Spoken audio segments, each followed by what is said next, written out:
Class 8 chapter 3 है quadrilaterals, जिसको हिंदी में बोला जाता है चतुर्भुज। अब क्वाड्रिलेटरल्स पढ़ने से पहले हम पॉलीगॉन के बारे में पढ़ेंगे। पॉलीगॉन का मतलब होता है एक ऐसा क्लोज्ड शेप जो 3 या मोर देन 3 या 3 से ज़्यादा साइड से बना हुआ जो शेप होता है, क्लोज्ड शेप, उसे पॉलीगॉन कहा जाता है। यानी या उसमें मिनिमम 3 साइड होनी चाहिए, 3 और मोर देन 3। तो अगर 3 या 3 से ज़्यादा, अगर किसी कोई 3 या 3 से ज़्यादा साइड का कोई अगर शेप बना हुआ हो, क्लोज शेप, तो उसे पॉलीगॉन कहा जाता है। जैसे हम अगर स्टार्ट करते हैं 3 साइड से, तो 3 साइड से एक ऐसा शेप बनता है, इसमें 3 साइड है, 1 2 3, और ये क्लोज्ड है। इसे कहा जाता है ट्रायंगल। ये पॉलीगॉन है, इस पॉलीगॉन का पर्टिकुलर नेम हो गया ट्रायंगल। अगर 4 साइड हो तो उसे क्वाड्रिलेटरल कहा जाता है, जिससे हम इस चैप्टर में विशेष पढ़ेंगे। 5 साइड हो तो उसे पेंटागोन कहा जाता है, उसमें 5 साइड होनी चाहिए, चाहे कैसे भी हो। 1 2 3 4 5 साइड से बने हुए क्लोज शेप को पेंटागोन कह सकते हैं।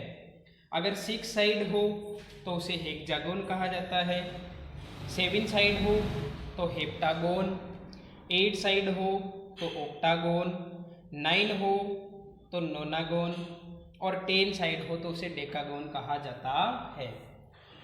अब यहाँ हमें पॉलीगॉन के कुछ टाइप्स देखने हैं। पॉलीगॉन के 2 टाइप होते हैं, एक रेगुलर पॉलीगॉन और एक इरेगुलर पॉलीगॉन। तो जो रेगुलर पॉलीगॉन होता है, ये हमारे लिए इम्पोर्टेंट है। इसकी डेफिनेशन ये होती है कि एक ऐसा पॉलीगॉन जिसके each angle and each side equal हो, each angle and each side equal हो, उसे रेगुलर पॉलीगॉन कहा जाता है। अब इसके एग्जाम्पल के लिए अगर हम देखें तो स्क्वायर हो जाएगा, क्योंकि इसका ईच एंगल 90 डिग्री का होता है, और इसकी जो 4 साइड होती है वो सभी आपस में इक्वल होती है। आप इक्विलेटरल ट्रायंगल ले सकते हो एग्जाम्पल के तौर पर, इसकी तीनों साइड भी इक्वल होती है और ईच एंगल 60 डिग्री का होता है, तो इनको हम रेगुलर पॉलीगॉन कह सकते हैं।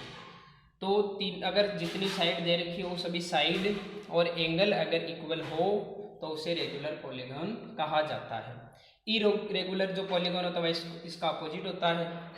अगर उसकी साइड इक्वल नहीं हो तो वो इरेगुलर पॉलीगॉन है, अगर एंगल इक्वल नहीं हो तो वो इरेगुलर पॉलीगॉन है। तो इरेगुलर पॉलीगॉन के लिए हमें उसकी साइड और रेगुलर पॉलीगॉन के लिए साइड और एंगल दोनों होने जरूरी है। अकेली अगर साइड इक्वल है, जैसे हम रोम्बस की बात करें तो इसकी ऑल साइड इक्वल होती है लेकिन ऑल एंगल इक्वल नहीं होते, इसलिए इसे रेगुलर पॉलीगॉन नहीं कहेंगे, यानी ये इरेगुलर पॉलीगॉन है।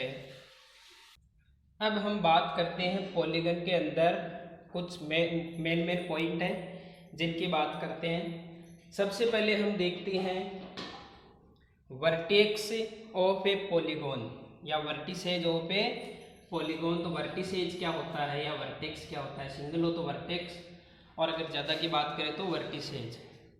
एक पॉलीगॉन, अगर ये पॉलीगॉन है, ये पॉलीगॉन है, तो इनमें जो वर्टेक्स होता है वो जहाँ 2 साइड आके आपस में जहाँ मिलती है उस पॉइंट को उसका वर्टेक्स कहा जाता है। तो पॉलीगॉन, जैसे अगर हमारे पास क्वाड्रिलेटरल है तो इसमें 4 वर्टिसेज होते हैं। इसी तरह अगर पेंटागन हो तो उसमें 5 वर्टिसेज होते हैं, इस तरीके से।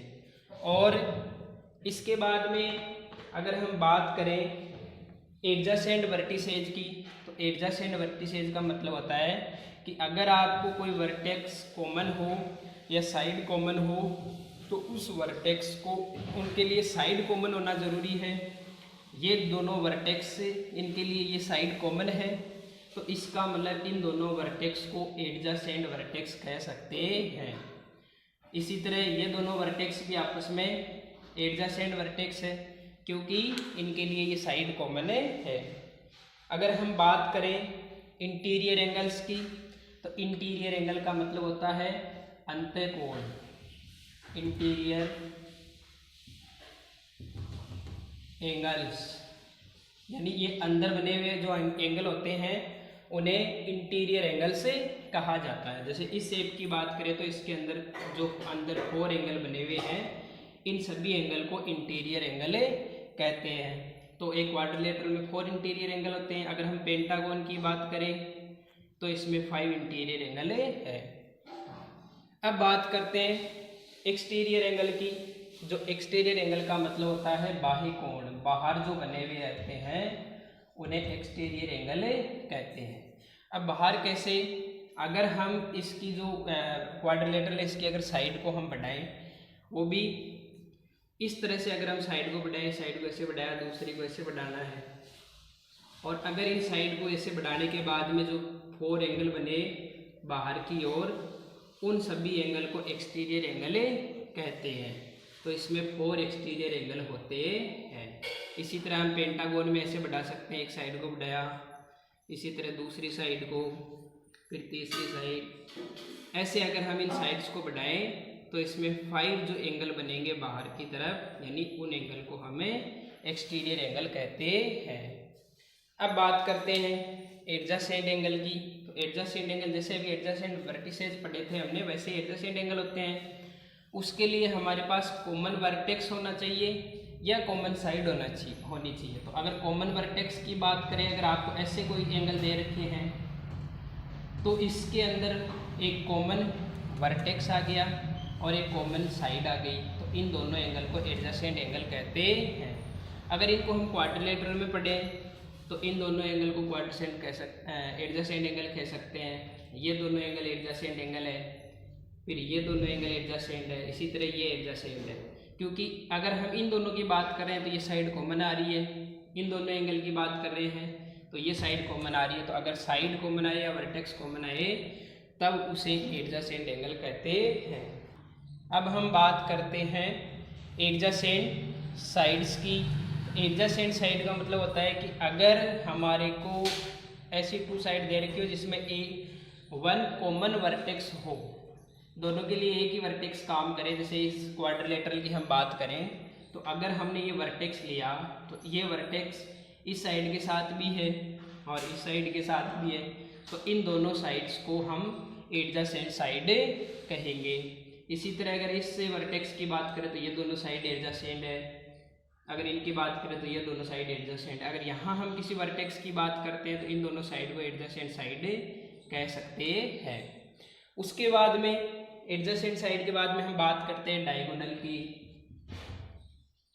डायगोनल्स जो होते हैं पॉलीगॉन के अंदर, उसका मतलब होता है कि अगर हम 2 वर्टेक्स जो नॉन कंसेक्यूटिव हो, मतलब लगातार नहीं हो, उन वर्टेक्स को अगर हम मिलाएं, ज्वाइन करें, तो बनने वाले लाइन सेगमेंट को डायगोनल कहा जाता है। तो हम एक इस वर्टेक्स को अगर इस वर्टेक्स से मिलाते हैं तो ये जो लाइन सेगमेंट बना, इस लाइन सेगमेंट को डायगोनल कहते हैं। इसी तरह इसमें हम एक और डायगोनल बना सकते हैं, ये हम इसके अंदर डायगोनल होते हैं। डायगोनल का मतलब 2 नॉन कंसेक्यूटिव वर्टेक्स को जो ज्वाइन करने वाला लाइन सेगमेंट होता है उसे डायगोनल कहा जाता है। फिर हम बात करते हैं, अब शेप की बात करते हैं हम। एक कर्व शेप, जो कर्व होते हैं उनकी बात करते हैं। तो कर्व के 2 टाइप होते हैं, एक ओपन कर्व और एक क्लोज्ड कर्व। तो ओपन कर्व का मतलब, अब यहाँ कर्व का मतलब आप कैसा भी शेप बना सकते हो, और ओपन की अगर बात करें तो एक ऐसा शेप जो ओपन हो, खुला हुआ हो, तो ये ओपन कर्व है। अगर हम इससे ऐसे शेप की बात करें तो ये ओपन कर्व है। और क्लोज्ड कर्व का मतलब होता है जो बंद होता हो, यानी एक इस तरह का जो शेप बनाए हम, तो ये क्लोज्ड कर्व है। अगर हम यहाँ अगर इस तरह का शेप बनाए तो ये भी क्लोज्ड कर्व है। जो पॉलीगॉन होते हैं वो सभी क्लोज्ड में आते हैं, लेकिन पॉलीगॉन उसे ही कह सकते हैं जिसकी हम साइड काउंट कर सकते हैं। जैसे 1 2 3 4, तो इसमें हम साइड काउंट कर सकते हैं, इसमें जैसे 5 साइड काउंट कर सकते हैं। तो ये होने को तो क्लोज्ड कर्व है, लेकिन इसे पॉलीगॉन नहीं कहेंगे क्योंकि इसमें साइड काउंट नहीं कर सकते हैं। अब हम पॉलीगॉन के 2 टाइप और देखते हैं, जिसमें एक कॉन्वेक्स होता है और एक कॉनकेव होता है। 2 टाइप्स की हम बात करें तो कॉन्वेक्स जो पॉलीगॉन होता है उसका मतलब होता है कि एक ऐसा पॉलीगॉन जिसमें ईच इंटीरियर एंगल 180 डिग्री से लेस रहे, छोटा हो। Each interior angle is less than 180 degree. तो उन जो शेप बनते हैं, जो पॉलीगॉन बनते हैं, उन पॉलीगॉन को हम कॉन्वेक्स पॉलीगॉन कहते हैं। तो अगर हम बात करें, फिर एक ऐसा शेप बनाई, हेक्सागोन बनाया, तो इसमें जो ईच एंगल है वो सभी एंगल 180 डिग्री से छोटे हैं, तो इस पॉलीगॉन को हम कॉन्वेक्स पॉलीगॉन कह सकते हैं। और जो कॉनकेव जो पॉलीगॉन होता है, उस पॉलीगॉन के अंदर अगर कोई भी एक एंगल भी अगर 180 डिग्री से बड़ा हो गया तो उसे कॉनकेव पॉलीगॉन कहेंगे। जैसे अगर हम एक शेप की बात करें, इस तरह का अगर हम एक शेप लें तो यहाँ जो ये एंगल है, ये एंगल 180 डिग्री से बड़ा है, तो ऐसे शेप को हम कॉनकेव पॉलीगॉन कहते हैं। या दूसरा हम इसको डायगोनल से भी समझ सकते हैं। इसके अंदर हम जितने भी डायगोनल बनाएंगे सब इंटीरियर डायगोनल होंगे, यानी अंदर बनेंगे। लेकिन इसमें अगर हम डायगोनल बनाएंगे तो उसमें एक डायगोनल एक्सटीरियर डायगोनल बनेगा। अगर एक भी डायगोनल बाहर बन गया तो उसे कॉनकेव पॉलीगॉन कहेंगे, और अगर सभी डायगोनल अंदर रहते हैं तो उसे कॉन्वेक्स पॉलीगॉन कहते हैं। देखो बात करते हैं अब हम पॉलीगॉन के कुछ फॉर्मूले हैं उनकी। तो जो फर्स्ट फॉर्मूला है वो है sum of interior angles of a polygon. ये जितने भी फॉर्मूले हैं सब पॉलीगॉन के हैं। तो sum of interior angles of a polygon, उसका फॉर्मूला होता है n-2 इंटू 180। यहाँ n का मतलब है नंबर ऑफ साइड। अगर आपको क्वाड्रिलेटरल दे रखा है, इसका मतलब उसमें 4 साइड है, तो हम यहाँ 4 पुट कर सकते हैं। अगर आपको पेंटागोन दे रखा है तो हम यहाँ 5 पुट कर देंगे, क्योंकि पेंटागोन में 5 साइड होती है। ऐसे अगर आपको हेप्टागोन दे रखा हो तो हेप्टागोन में 7 साइड होती है, तो n की जगह 7 पुटे कर देंगे। और हम इससे sum of interior angles n-2 into 180 से हम किसी भी पॉलीगॉन के इंटीरियर एंगल का सम फाइंड कर सकते हैं। सेकंड जो है वो है sum of exterior angles of a polygon. कोई भी पॉलीगॉन हो, उसके जो एक्सटीरियर एंगल होते हैं उनका सम हमेशा 360 होता है, चाहे वो क्वाड्रिलेटरल हो, चाहे पेंटागोन हो, चाहे हेक्सागोन हो, चाहे डेकागोन हो, कैसा भी पॉलीगॉन हो, उसके एक्सटीरियर एंगल का सम हमेशा 360 होता है। फिर अगर हम बात करें ईच इंटीरियर एंगल, ये जो ईच इंटीरियर एंगल है ये हमेशा रेगुलर पॉलीगॉन में ही आपको पूछा जाएगा, क्योंकि ईच इंटीरियर एंगल केवल रेगुलर पॉलीगॉन के लिए ही होता है, उसमें ही सभी एंगल इक्वल होते हैं। इसका फॉर्मूला होता है n-2 इंटू 180 अपॉन n। अब हमें इंटीरियर एंगल का जो सम का फॉर्मूला था n-2 इंटू 180, उसी को n से डिवाइड करना है, यानी नंबर ऑफ साइड से डिवाइड करना है, तो हमें ईच इंटीरियर एंगल फाइंड हो जाएगा। इसी तरह से अगर हम बात करें each exterior angle of a regular polygon, ये भी रेगुलर पॉलीगॉन में रहेगा। तो ईच एक्सटीरियर एंगल अगर हमें फाइंड करना है, तो हमें सम पता था इसका 360 था एक्सटीरियर एंगल का, तो हम इसको n से डिवाइड कर देंगे, तो 360 अपॉन n ये फॉर्मूला हो गया ईच एक्सटीरियर एंगल का। फिर अगर हम बात करें डायगोनल्स की, number of diagonals in A polygon में कितने डायगोनल बन सकते हैं, तो उसका फॉर्मूला होता है n-3 अपॉन 2। यानी अगर आपके पास पेंटागोन हो तो आप n की जगह 5 पुट करोगे, तो 5 5 3 का मतलब 2 से 2 कैंसिल, तो यहाँ 5 बचेगा। और अभी हमने बनाया भी था पेंटागोन में डायगोनल बनाए, उसमें क्वाड्रिलेटरल में डायगोनल बनाए थे, तो वहाँ हमने हमारे 2 डायगोनल आए थे, वो हम फॉर्मूले से देखते हैं बनते कि नहीं बनते। तो यहाँ हम 4 पुट करेंगे, तो 4 - 3 का मतलब 1, और 4 इंटू 1 का मतलब 4 ही रहेगा, फिर 4 2 से 2 बार कट जाएगा। तो ये इसका मतलब है कि नंबर ऑफ डायगोनल फाइंड करने के लिए आप इस फॉर्मूले से, चाहे आपको कैसा भी पॉलीगॉन दे रखा हो, आप डायगोनल फाइंड कर सकते हो। फिर है number of triangles formed diagonal से, जो हमारे पास ट्रायंगल बनते हैं एक पॉलीगॉन के अंदर, उसका फॉर्मूला होता है n-2। अब यहाँ इसका मतलब ये है कि वो जो ट्राइंगल बनते हैं वो ट्राइंगल एक दूसरे को काटने नहीं चाहिए। यानी अगर हम यहाँ एक शेप बना के समझें, हमारे पास पेंटागोन है, तो अगर हमारे पास पेंटागोन है तो हम n की जगह 5 रखेंगे, 5 - 2 मतलब इसमें ट्राइंगल बनेंगे 3 ट्राइंगल कैसे बनेंगे, अगर हम इसको मिलाते हैं तो एक ट्राइंगल बन गया, दूसरा अगर हम एक इस डायगोनल को मिलाएं तो एक ट्राइंगल ये हो गया, एक ये हो गया। अब बनने को हम अगर इसको बनाए तो भी बनेंगे, लेकिन वो ट्राइंगल आपस में काटेंगे। तो अभी इसके 3 पार्ट हो गए और तीनों ट्राइंगल के अंदर बन गए। तो ट्राइंगल फाइंड करने का फॉर्मूला होता है n-2। अब हम हमारे मेन चैप्टर की बात करते हैं, क्वाड्रिलेटरल यानी चतुर्भुज।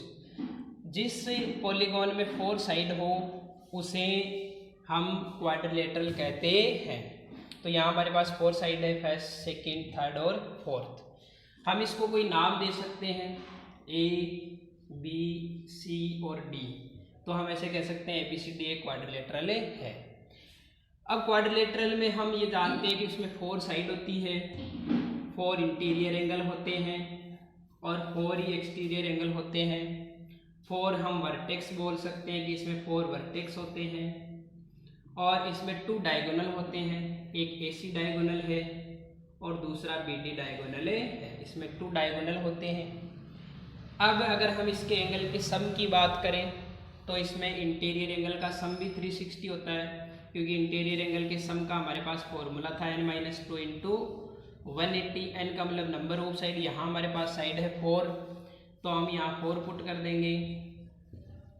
अब 4 में से 2 लेस किया तो 2 इंटू 180 को 2 से मल्टीप्लाई करेंगे तो 360। तो इसके इंटीरियर एंगल का सम 360 होता है और एक्सटीरियर एंगल का तो कोई भी पॉलीगॉन ले लो चाहे आप, सभी में 360 होता है। अब हम इसके कुछ टाइप्स देखेंगे, इनके अलग अलग, हम जो क्वाड्रिलेटरल है उनकी बात करेंगे, उनके अलग अलग टाइप देखेंगे। तो सबसे पहले हम बात करेंगे पैरेललोग्राम।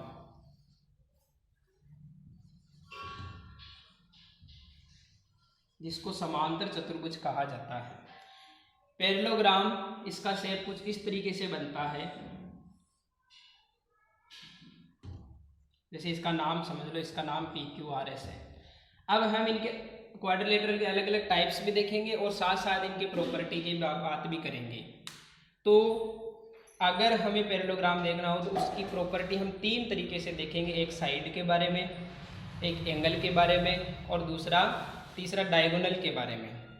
तो अगर हम इसकी साइड की बात करें तो इसकी अपोजिट साइड पैरेलल होती है, यानी PQ और SR पैरेलल है, SP और QR पैरेलल है। तो हम कह सकते हैं PQ पैरेलल है SR के और SP पैरेलल है RQ के।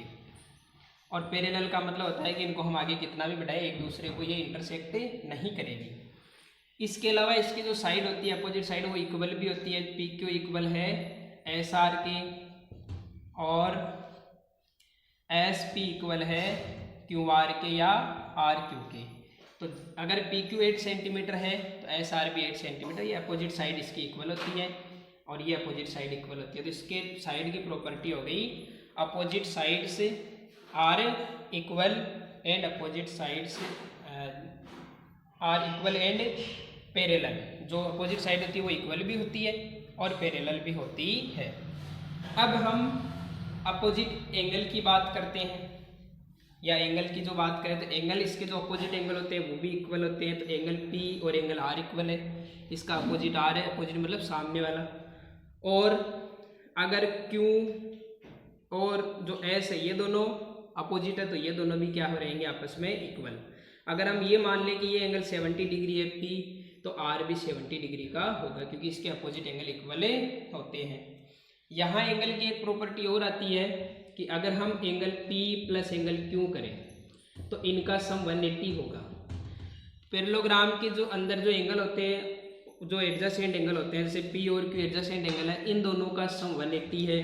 Q प्लस R करें, दोनों एंगल का सम करें तो भी 180 आएगा, क्योंकि ये भी एडजेसेंट एंगल है। R प्लस S करें तो भी 180, S प्लस P करें तो भी 180 डिग्री होता है।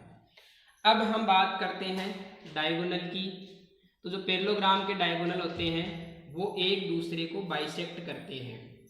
यानी एक दूसरे को बराबर बांट देते हैं। अगर हमने दोनों डायगोनल बनाए तो ये किसी एक पॉइंट पर काटेंगे, जिसको नाम अगर हमने ओ दे दिया, तो ये दोनों डायगोनल एक दूसरे को बाइसेक्ट करते हैं। बाइसेक्ट का मतलब एक दूसरे को बराबर बांटते हैं।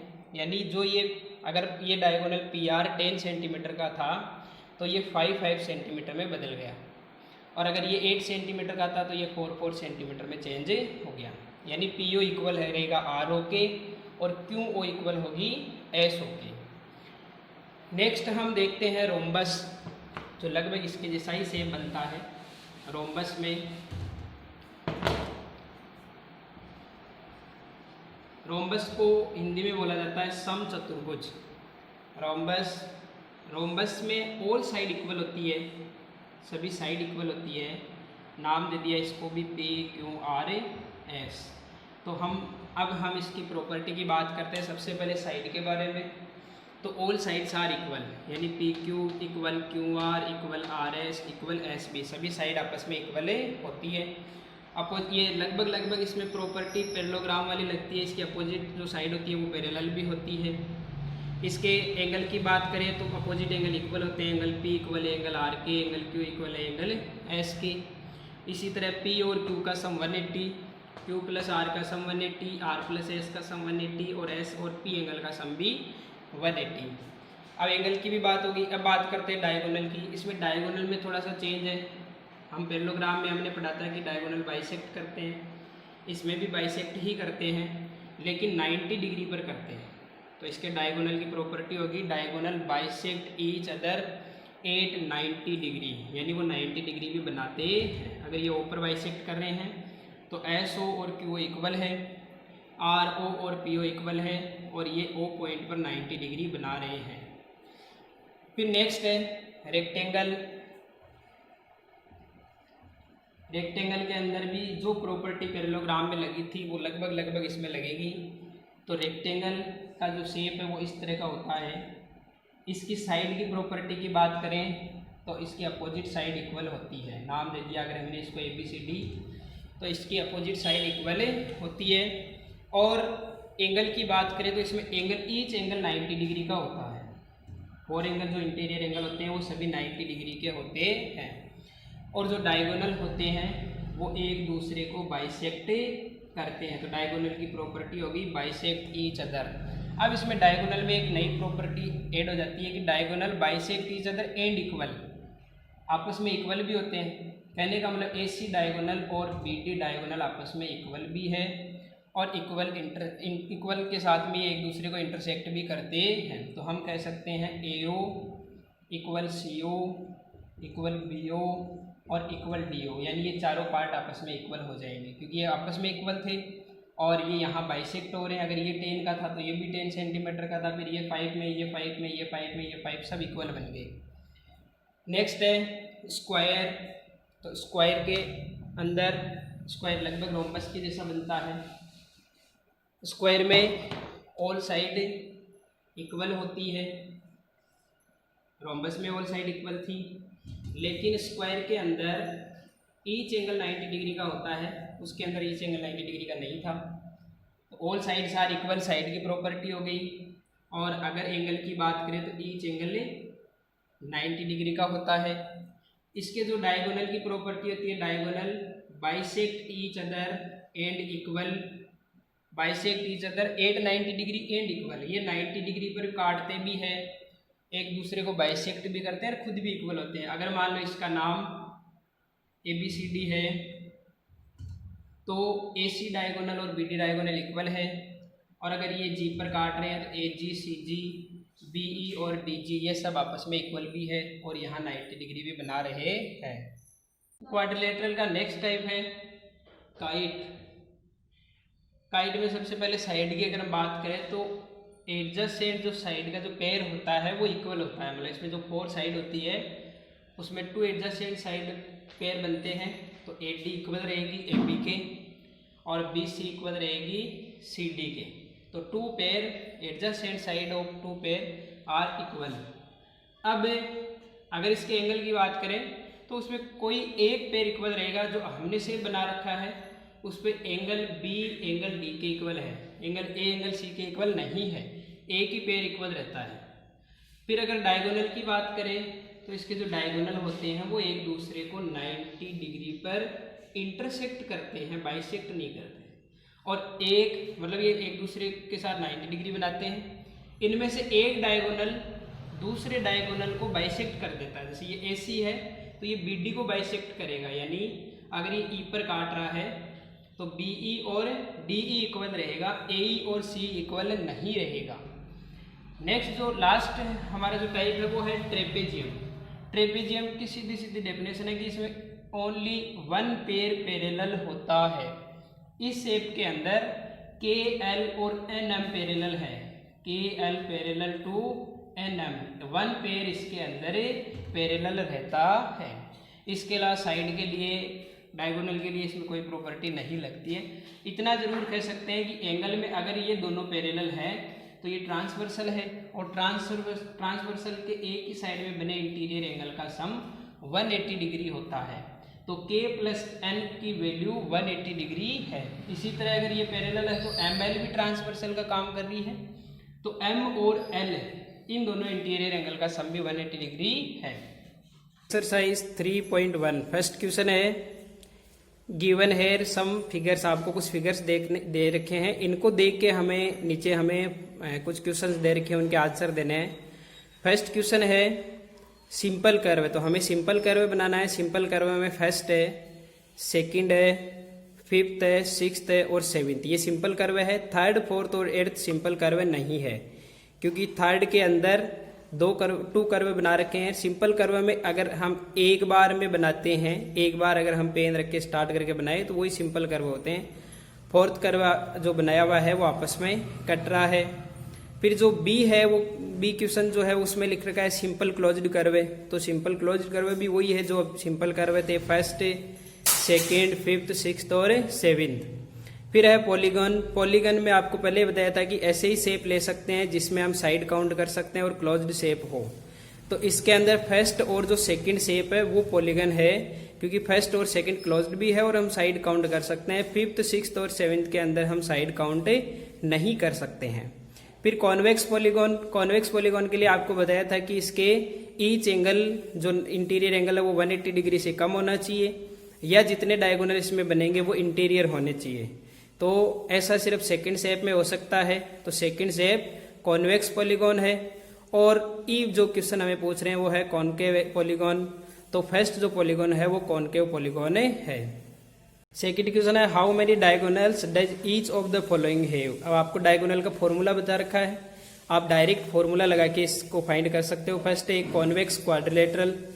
अब क्वाड्रिलेटरल का मतलब है उसमें 4 साइड है। हमने फॉर्मूला देखा, डायगोनल का जो फॉर्मूला वो देखा था n ब्रैकेट n-3/2, तो n की जगह आपको 4 काम में लेना है। और वैसे ही हमें पता है क्वाड्रिलेटरल में 2 डायगोनल होते हैं। रेगुलर हेक्सागोन, तो यहाँ रेगुलर से कोई लेना देना नहीं है, हमें डायगोनल बताने हैं। हेक्सागोन है यानी 6 साइड है, तो आप n की जगह 6 पुट करना, तो 6 ब्रैकेट 6-3/2, तो 6 2 से कैंसिल हो जाएगा 3 बार, और 6 में से उधर n-3 था यानी 6-3 का मतलब 3 बचेगा, तो 3×3=9 इसके डायगोनल्स हो जाएंगे। ट्रायंगल जो होता है उसमें कोई डायगोनल नहीं होता है।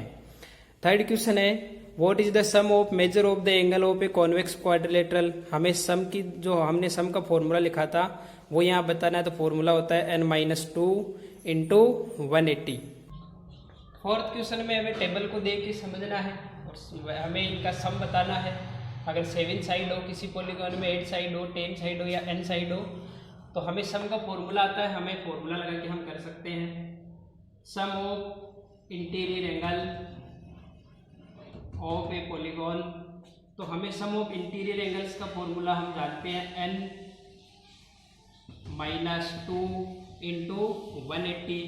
तो इसमें से किसी एक को सोल्व करते हैं। जैसे अगर हमें साइड 10 दे रखी है तो n की जगह हम 10 पुट कर देंगे, तो 10-2 × 180, 10-2 का मतलब 8 × 180, और 180 को 8 से इंटू करेंगे, 0 का 0, 8 8 या 64, 6 कैरी, 8 1 8, 8 और 6 14, तो आ गया 1440 डिग्री। अगर 10 साइड हो तो इंटीरियर एंगल का सम हो जाएगा 1440। 8 साइड हो तो हम 8 पुट कर देंगे, 7 है तो n की जगह 7 पुट कर देंगे। अब हमें n ही दे दिया, n देने का मतलब हम यहाँ हमारे पास ये जो हमने फॉर्मूला लिख रखा है वो इसका आंसर बताना है। तो डी का आंसर हो जाएगा n-2 इंटू 180। सिक्स्थ क्वेश्चन, इसमें 4 क्वेश्चन पूछ रखे हैं आपको ABCD, ए और बी सिंपल है। सी देखो, सी के अंदर हमें एक शेप बना के दे रखा है, x की वैल्यू हमें फाइंड करनी है। पहले हम चेक करते हैं कि ये कितनी साइड का पॉलीगॉन है। तो 1 2 3 4 और 5, तो ये पेंटागन है। अब हमें x की वैल्यू बतानी है, तो x की वैल्यू बताने के लिए इसे का इंटीरियर एंगल का सम हमें पता होना चाहिए। तो हम इसके इंटीरियर एंगल के सम का फॉर्मूला लगाएंगे, सम ऑफ इंटीरियर एंगल। तो वो फॉर्मूला होता है n-2 into 180, n-2 into 180। n का मतलब नंबर ऑफ साइड, यहाँ नंबर 5 है, तो 5-2 इंटू 180, 5-2 का मतलब 3 इंटू 180, 180 को 3 से मल्टीप्लाई किया तो 540। अब इंटीरियर एंगल हमें 30 दे रखा है, यहाँ x दे रखा है, यहाँ x, ये दोनों एंगल इक्वल है। ये दोनों इंटीरियर नहीं दे रखे, एक्सटीरियर दे रखे हैं। तो हम जानते हैं कि एक ही लाइन के एक ही साइड में बने हुए एंगल का सम 180 होता है। इन एंगल को हम लीनियर पेयर एंगल भी कहते हैं। तो इन दोनों का सम 180 है, तो हम ये एंगल फाइंड कर सकते हैं। ये एंगल फाइंड करने के लिए हम इसको 180 में से माइनस कर देंगे तो ये आ जाएगा 110। इसी तरह ये 60 डिग्री दे रखा है, तो ये एंगल फाइंड कर लेंगे, आ जाएगा 120। फिर इन सभी 5 जो एंगल है उनका सम 540 है, तो हम इसको यहाँ ऐसे लिख सकते हैं 30 प्लस 110 प्लस 120 प्लस x और plus x, 130 plus 110 plus 120 plus x plus x। 30 110 हो गए 140, 140 और 120 हो गए 260 प्लस x और x 2x हो गया = में है 540। 260 को उधर भेजेंगे तो माइनस हो जाएगा, तो 540 माइनस 260 हो जाएगा। माइनस किया, 0 में से 0 माइनस किया 0, 14 में से 6 माइनस किया 8, 4 में से 2 माइनस किया तो 2, तो 2x = आ गया 280। अब 2 को उधर भेजेंगे डिवाइड हो जाएगा, तो x = 280 अपॉन 2 डिवाइड करेंगे तो x की वैल्यू आ गई 140 डिग्री। तो इस तरह हम इसकी x की वैल्यू फाइंड कर सकते हैं। यहाँ हम देखेंगे तो ये भी पेंटागन है, 1 2 3 4 5 साइड है, तो सम तो वही 540 रहेगा। पहले ये सेम फॉर्मूला लगा के आप सम फाइंड कर सकते हो। अब यहाँ सभी एंगल हमें इक्वल दे रखे हैं, तो हम ऐसे लिख सकते हैं x plus x plus x plus x plus x = 540। अब 5 बार x है तो हम लिख देंगे 5x = 540। अब 5 को उधर भेजेंगे तो 540 अपॉन 5 से डिवाइड करेंगे तो ये डिवाइड हो जाएगा, 5 बन जाए 5, फिर 4 डिवाइड नहीं हो रहा है तो 0, फिर 40 को डिवाइड करेंगे 8 बार तो 108 डिग्री इसका x की वैल्यू फाइंड हो जाएगी। 7th क्वेश्चन इसका b है, उसमें हमें शेप बना के दे रखा है, हमें पूछा है x plus Y plus Z plus W, इनकी वैल्यू पूछी है सबका सम। तो हम देखेंगे, देखो यहाँ x y z और जो w 4 के 4 एंगल है सब एक्सटीरियर एंगल है, तो एक्सटीरियर एंगल का सम वैसे ही जानते हैं 360 होता है, तो इसका आंसर आ जाएगा 360। 3.2 का फर्स्ट जो क्वेश्चन है वो तो अभी सेम है, जैसे 3.1 का जो लास्ट क्वेश्चन किया था सेम वैसे ही करना है। एक्सटीरियर एंगल का सम 360 होता है, तो सबको प्लस करके इक्वल में 360 रखना है और हमें x की वैल्यू फाइंड करनी है। अब उसके बाद में सेकंड क्वेश्चन में हमें पूछा है find the each interior angle of regular polygon, जिसमें हमें फर्स्ट में साइड दे रखी है 9 और उसके सेकंड में साइड दे रखी है 15। तो हम सेकंड करते हैं, इसकी साइड हमें 15 दे रखी है और ये 15 साइड का रेगुलर पॉलीगॉन है, उसका हमें ईच इंटीरियर एंगल फाइंड करना है, तो हमें n की जगह 15 पुट करना है। तो हम n की जगह लिखेंगे 15 माइनस 2 इंटू 180 और अपॉन में 15। अब 15 में से 2 माइनस करोगे 13 इंटू 180 अपॉन 15। अब ये कैंसिल कर दो, इसको कट रहा है 15 से 1 बार, ये 15 बन जाए 15, यहाँ 3 बच गया 3 0 30, ये कट गया 12 बार। तो हमें 13 को 12 से मल्टीप्लाई करना है, तो 12 3 जा 36, 3 कैरी, फिर 12 बन जा 12 और 3 15, तो 156। ये हमारे पास ईच इंटीरियर एंगल फाइंड हो गया किसका, रेगुलर पॉलीगॉन ऑफ साइड 15, यानी जिस रेगुलर पॉलीगॉन की 5th साइड है उसका ईच इंटीरियर एंगल 156 डिग्री होगा। उसके बाद में थर्ड जो क्वेश्चन है वो हमें पूछ रहा है how many side does a regular polygon have if the measure of N exterior angle is 24 degree. Third question में हमें दे रखा है कि अगर एक्सटीरियर एंगल 24 डिग्री हो एक रेगुलर पॉलीगॉन का तो उसमें कितनी साइड हो सकती है। तो हम जानते हैं ईच, आपको क्या दे रखा है, आपको दे रखा है each exterior angle of a regular polygon, each exterior angle वो हमें दे रखा है 24 डिग्री। अब हमें पूछा है कि इसमें साइड कितनी है, तो साइड बतानी है हमें, नंबर ऑफ साइड बताना है, तो हम फॉर्मूला यहाँ यूज में ले लेंगे। ईच एक्सटीरियर एंगल के फॉर्मूला होता है 360 upon n is equals to 24। अब n इधर अपॉन में उधर भेजेंगे 24 से मल्टीप्लाई हो जाएगा और 360 is equals to 24 into n हो गया। हमें n की वैल्यू फाइंड करनी है तो 24 को वापस इधर भेजेंगे तो अपॉन में आ जाएगा, डिवाइड करेंगे तो n इज इक्वल्स टू लिख सकते हैं 360 अपॉन 24, इसको 24 से डिवाइड कर देंगे। हम डिवाइड कर लेते हैं इससे 12 से कर लेते हैं, 12 2 जा 24, 12 3 जा 36 और 0 का 0 तो 30/2 आ गया, 30 को 2 से डिवाइड करेंगे तो 15। तो हमें साइड फाइंड हो गई 15 साइड। तो हमें ये पूछा था कि how many sides of a regular polygon which each exterior angle 24 degree. तो अगर जिसका 24 एक्सटीरियर एंगल होगा उसमें 15 साइड होगी। नेक्स्ट जो क्वेश्चन है वो क्वेश्चन है find how many side does a regular polygon have if each of its interior angle is 165 degree. अब सेम लगभग इसके जैसा ही क्वेश्चन है, उसमें आपको ईच इंटीरियर एंगल दे रखा है, एक्सटीरियर नहीं दे रखा। ईच इंटीरियर एंगल दे रखा है 165 का, तो उसमें साइड कितनी होगी वो हमें बताना है। अब हमारे पास ईच इंटीरियर एंगल का फॉर्मूला होता है n-2 इंटू 180 और हमें एंगल दे रखा है 165 डिग्री। क्वेश्चन नंबर 4 है, तो ईच इंटीरियर एंगल की जगह हम पुट कर देंगे 165 डिग्री क्योंकि हमें ईच इंटीरियर एंगल दे रखा है। इक्वल में आपके पास फॉर्मूला है n-2 into 180 upon n। n इधर अपॉन में इधर लाएंगे मल्टीप्लाई हो जाएगा तो 165 n हो जाएगा। इक्वल में इन दोनों को आप डिस्ट्रीब्यूटिव प्रॉपर्टी से मल्टीप्लाई कर लो, 180 को n से तो 180 n माइनस 180 को 2 से तो 360। अब हमें n की वैल्यू फाइंड करनी है तो 180 को इधर ले आओ तो ये बन जाएगा 165 n minus 180 n is equals to में माइनस के 360। इधर इसको माइनस करेंगे तो बच गए माइनस के 15 n is equals to minus के 360। माइनस 15 n को उधर भेजेंगे डिवाइड में जाएगा, यहाँ मल्टीप्लाई हो रहा है। n is equals to 360 minus के अपॉन माइनस 15, माइनस से माइनस कैंसिल, 15 से डिवाइड करेंगे 15 1 जा 15, 15 2 जा 30, 6 बच गए, 6 0 60, 15 की डबल बोलेंगे 4 बार, तो नंबर ऑफ साइड फाइंड हो जाएगी 24। नेक्स्ट जो क्वेश्चन है क्वेश्चन नंबर 5 है, उसमें आपको 2 क्वेश्चन पूछ रखे हैं। It is possible to have a regular polygon with measure of each exterior angle as 22 degree. तो आपको यहाँ ये पूछा गया है कि क्या एक ऐसा रेगुलर पॉलीगॉन पॉसिबल है क्या जिसका exterior angle each exterior angle 22 degree हो सकता है।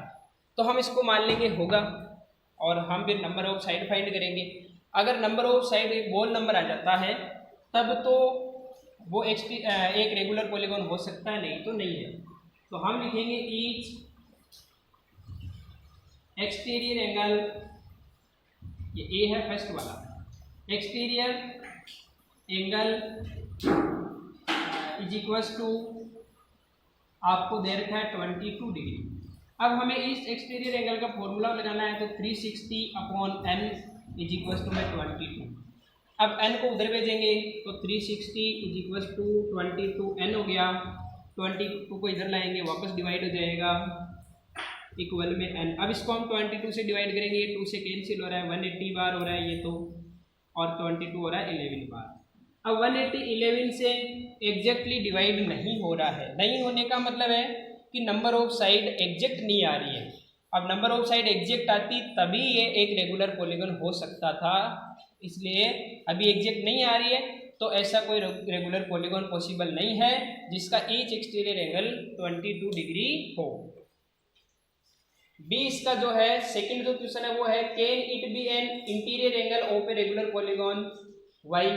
अब इसमें जो हमें ये 22 डिग्री दे रखा है, अगर ये कह रहा है कि ये इंटीरियर एंगल हो सकता है क्या, ईच इंटीरियर एंगल हो सकता है क्या एक रेगुलर पॉलीगॉन का, तो हम उस फॉर्मूले में इसको यूज में ले लेंगे। वहाँ भी हम नंबर ऑफ साइड फाइंड करने की कोशिश करेंगे, और अगर number of side wall number आ जाती है तब तो हम कह सकते हैं कि ये पॉसिबल है, अन्यथा नहीं है। तो अगर हम उसको इंटीरियर की जगह भी लेंगे तो भी ये हमारे पास, हम एन की वैल्यू प्रॉपर एग्जैक्टली फाइंड नहीं कर सकते वॉल नंबर में, तो हम क्या करेंगे, इसमें भी लिखेंगे कि ये पॉसिबल नहीं है।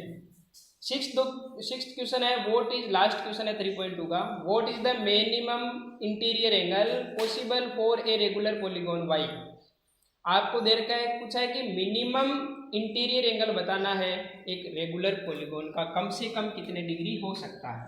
तो ये एक ट्राइंगल के अंदर पॉसिबल है, ट्राइंगल वो भी इक्विलैटरल ट्राइंगल। हमें रेगुलर पॉलीगॉन की बात करनी है तो उसमें सबसे कम साइड हम 3 ले सकते हैं, तो 3 साइड का हमने क्या ले लिया, ट्राइंगल। कौन सा ट्राइंगल, इक्विलैटरल ट्राइंगल। इसका ईच एंगल हम मान लेंगे एक्स, क्योंकि इस रेगुलर में सभी एंगल इक्वल होते हैं, तो हम लिख सकते हैं x plus x is equals to 180 degree. तो ये हो गया 3x is equals to 180 degree. तो x की वैल्यू फाइंड हो जाएगी 180/3, तो इसका मतलब x आ गया 60 डिग्री। तो मिनिमम 60 डिग्री एंगल हो सकता है एक रेगुलर पॉलीगॉन में, इससे कम एंगल नहीं हो सकता है। इसका जो सेकंड है 6th का, उसमें हमें पूछा है what is the maximum exterior angle possible for a regular polygon. एक रेगुलर पॉलीगॉन के लिए एक्सटीरियर, तो हम इसी से देखेंगे, ये इसी के अंदर अगर हम एक्सटीरियर एंगल लेते हैं तो ये एक्सटीरियर एंगल है, यहाँ x की वैल्यू हमारे पास 60 डिग्री है, तो इसका मतलब एक्सटीरियर जो एंगल है वो फाइंड होगा हमें 120 डिग्री। तो 120 डिग्री से कोई भी एंगल बड़ा नहीं हो सकता, यानी मैक्सिमम एक्सटीरियर एंगल 120 डिग्री है एक रेगुलर पॉलीगॉन के लिए।